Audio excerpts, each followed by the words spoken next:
This building at Elstree Film Studios houses two new sound stages, completed in January 1999 by Hertsmere Borough Council.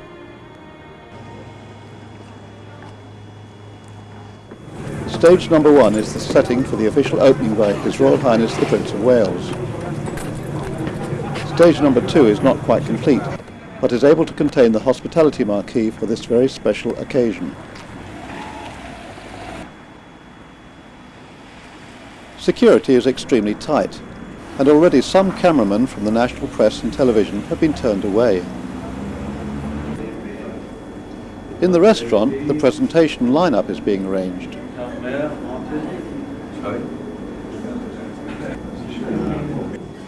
At the gates, a small crowd has gathered, and the first wave of photographers have taken up their positions.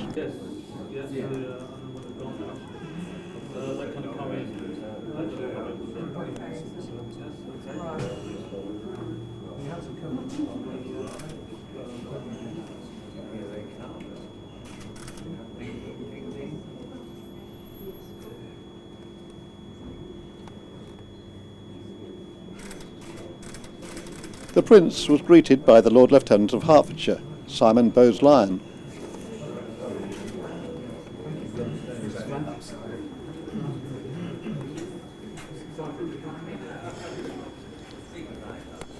In the restaurant, he was introduced to Mrs. Bowes-Lyon, Councillor David Banks, Mayor of Hertsmere, Mrs. Banks, Mayoress of Hertsmere, Where are you from? Fine, this is just the only bit you're doing in the sound. Philip Copeland, Chief Executive of Hertsmere Council, James Clapperson, MP for Hertsmere, Peter Truscott, Member of the European Parliament for Hertsmere,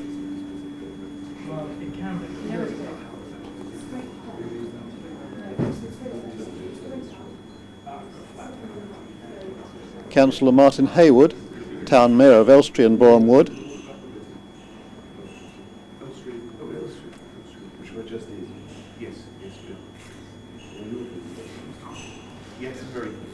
Councillor Brian Stanley, Leader of Hertsmere Borough Council and Chair of Elstree Studios Working Group, Neville Reid, Head of Elstree Studios, who introduced him to Jim Hill, Studio Director,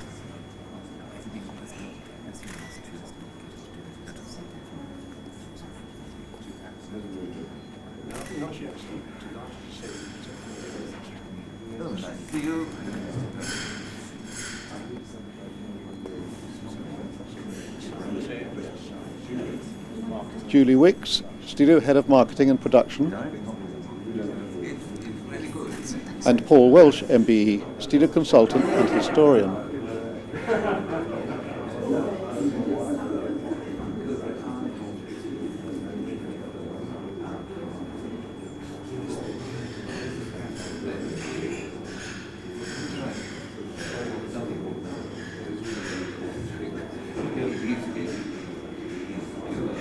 The Prince was then escorted on a tour of the studios and workshops, whilst the other guests made their way to the soundstage.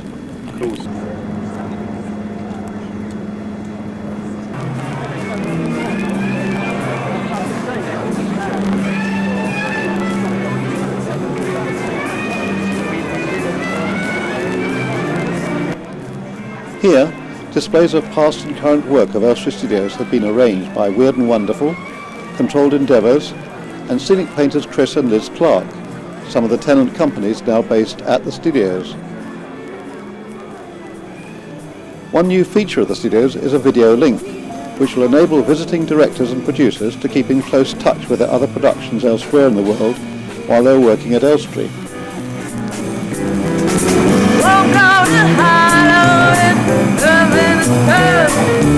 A jazz band kept the many visitors and staff entertained until the Prince arrived.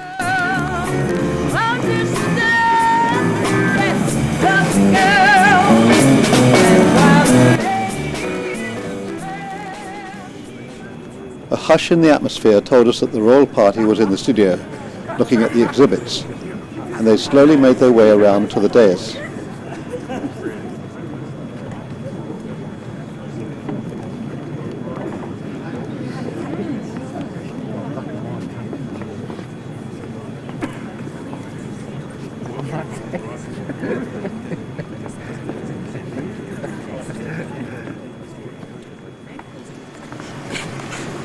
Your Royal Highness, ladies and gentlemen, may I first of all welcome everyone here today, and in particular to thank His Royal Highness for coming here to open what we believe is a valuable addition to the British filmmaking industry.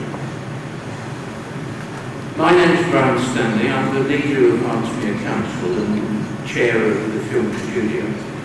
And this is a very proud moment for us. The reversal in fortunes for these historic studios has been quite staggering since they were purchased by Hartsmere Borough Council almost 3 years ago.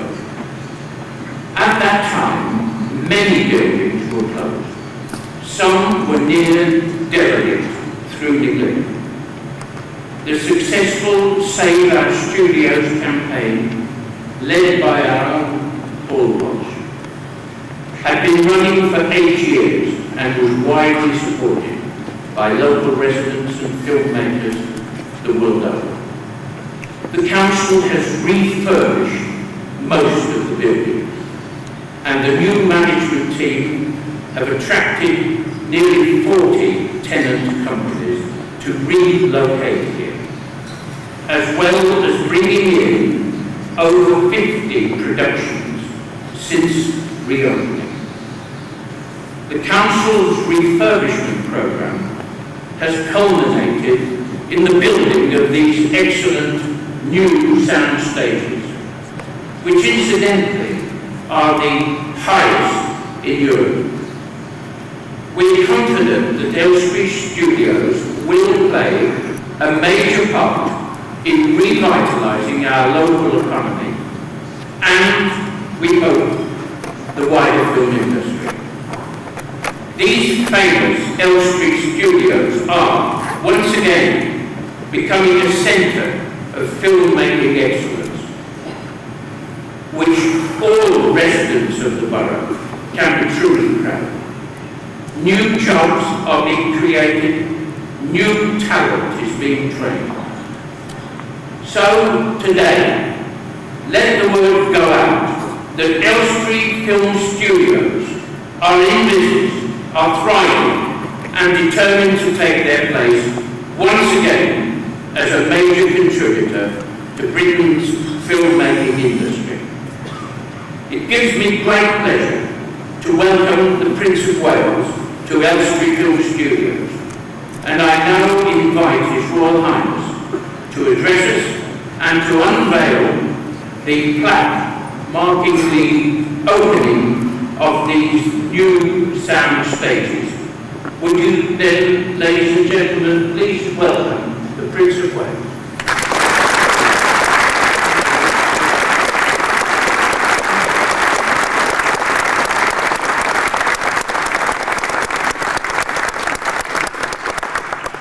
Ladies and gentlemen, I couldn't be more delighted to have this rather brief opportunity to look around the studios today. My problem when allowed to roam about places like this is that I tend to bump into so many fascinating people that I take far too long to go around, so I apologise if I kept any of you waiting. And incidentally, I've also discovered by looking at a very large pile of earth out there, outside this new building, that as far as I can make out, my visit here to open this place has caused a certain flurry of activity to try and get it finished. I've already been blamed by the building contractor for making his life an absolute misery. So I'm quite used to being blamed for most things. So I suppose then for a film studio being a problem is nothing. If I may say so, I've reached the awful stage of being old enough to remember seeing the sets of 1 or 2 films in various studios like Pinewood. For instance, the set of Sink the Bismarck, which I remember going to see when I was really quite young. And I've never forgotten the excitement of watching the film being made for the first time. I then remember coming here to one of the old studios to see, I think it was Murder on the Orient Express being made. And I also went to see one of the Clouseau films, again which I shall never forget, as it took Peter Sellers so many takes to get each one right, because all they did was break up into helpless hysterics every time they did a take. So I'd been lucky enough to see a little bit about what goes on behind the scenes when it comes to making films. And in particular, I was thinking, as a result of going to look at the animatronics and special effects studios just now, and met all those remarkable craftsmen and technicians there. Most of them are, in many ways, the unsung heroes and heroines of the film industry. It does make you realize how much the film industry depends on such incredibly skilled people, creative people behind the scenes. And of course, they ensure that this country has the best reputation anywhere in the world for animatronics, special effects, animation, and so on and so forth. And I believe it's a rightly deserved reputation and shows what remarkable skills this country produces. So, if I may say so, I'm thrilled to see Elstree thriving here. The name is, of course, very familiar to all cinemagoers and film lovers like myself, all around the world. I was particularly impressed to discover that something like over 500 feature films have been produced here. But I'm also very aware that Elstree has gone through some very difficult times. And I think it's a testimony to the importance of Elstree to the local community that a public campaign and the pioneering and unorthodox support of the local authority has managed to ensure its survival, thank goodness. So this success has preserved a wonderful asset to the local community and of course the many skilled craftsmen and technicians who, as I said, are part of it. So these new sound stages are the visible evidence of Elstree's success. The first to be built here for over 30 years. So it's an important step forward towards the new millennium for the British film industry. And from that point of view, I could not be more delighted, ladies and gentlemen, to be here today to declare sound stages 1 and 2 open, and let's hope there may be 3, 4, and 5 before too long. And I look forward very much to seeing some of, I'm sure, very exciting films which will be made here in the future. So it gives me great pleasure to open the studios and unveil the map. It's not been done. Hand-driven operation.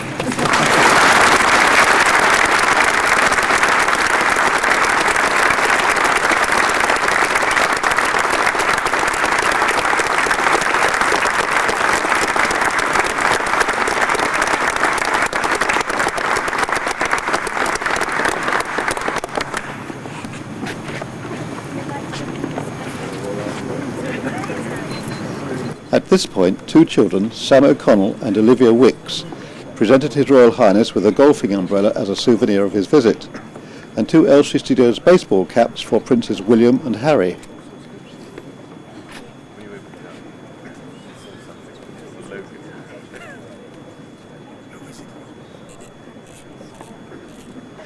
Although he was by now well behind schedule for several other engagements in Hertfordshire, the Prince was in no hurry to leave the fascinating environment of the studio and the people who worked there.